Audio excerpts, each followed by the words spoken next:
حضور نے پتہ کس ترتیب سے اہل بیت کی عقیدت بیان کی؟ کبھی آپ وہ ترتیب سمجھے تو مزہ آ جائے۔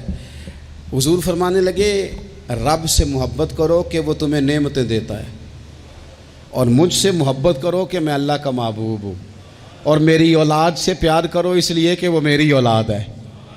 آپ کبھی حدیث کی ترتیب دیکھیں نا تو سارے ذائقے ایک ہی حدیث پاک میں انسان کو مکمل ملتے ہیں۔ رب سے محبت کرو نعمتیں دیتا ہے، مجھ سے پیار کرو میں اس کا رسول بن کے آیا ہوں، اور میرے حسن سے، میرے حسین سے، میری بیٹیوں سے، میری شہزادیوں سے، اولادوں سے پیار کرو اس لیے کہ وہ میری اولاد ہیں۔ اپنے دلوں میں ان کے لیے جذبات ہوں۔ دیکھیں ایک دن حضور سید عالم صلی اللہ علیہ وسلم نے نا حضرت فاطمہ الزہرا سے فرمایا رات میں تمہارے گھر میں آ کے قیام کروں گا۔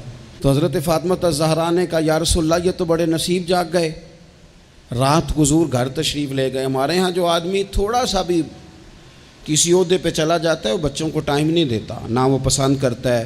اور ہمارے دیہاتوں میں تو ویسے ہی لوگ سمجھتے تھے کہ یہ توہین ہے، یعنی اپنا بچہ بھی موٹر سائیکل پہ بٹھا کے اگر لے کے گئے نا اسے دکان سے کوئی چیز کھلانے تو لوگ کیا کہیں گے تجھے بچے کھلانے پڑتے ہیں۔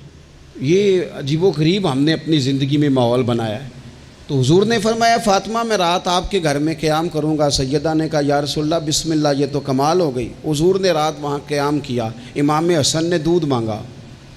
اچھا حدیث کے راوی مولا علی شیر خدا ہیں، کہتے ہیں میں چپ کر کے سو رہا تھا، میں نے سائیڈ پہ چادر اوڑھی اور میں آرام کر رہا تھا، امام حسن نے دودھ مانگا۔